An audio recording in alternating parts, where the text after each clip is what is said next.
دیسی گھرانوں کا ایک اور سب سے بڑا مسئلہ ہے پچھتاوا۔ بیٹا، تمہارے پردادا نے کنال روڈ والی ایک کنال نہ بیچی ہوتی تو آج وہ 2 کروڑ کی ہوتی۔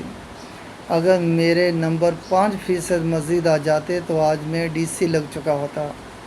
اگر میری شادی اس سے ہو جاتی تو آج لائف جھنگا جھگ لالا ہوتی۔ ماضی کو صرف ڈیٹا کے طور پر استعمال کریں اور اس ڈیٹا کو اینالائز کر کے اس سے سبق حاصل کریں، نہ کہ اس میں اتنا منہمک ہو جائیں کہ آپ کے اندر اٹھنے کی صلاحیت و ہمت ہی باقی نہ رہے۔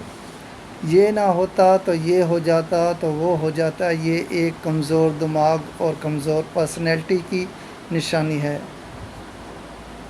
ریگریٹ مت کریں، صرف سیکھیں اور آگے بڑھیں۔ ایک فریش اسٹارٹ کا موقع ہر وقت موجود رہتا ہے، بس ٹائم اوپر نیچے ہو سکتا ہے، ورنہ آپ آج بھی وہ سب اچیو کر سکتے ہیں جو آپ سے 10 سال پہلے حاصل کرنا چاہتے تھے۔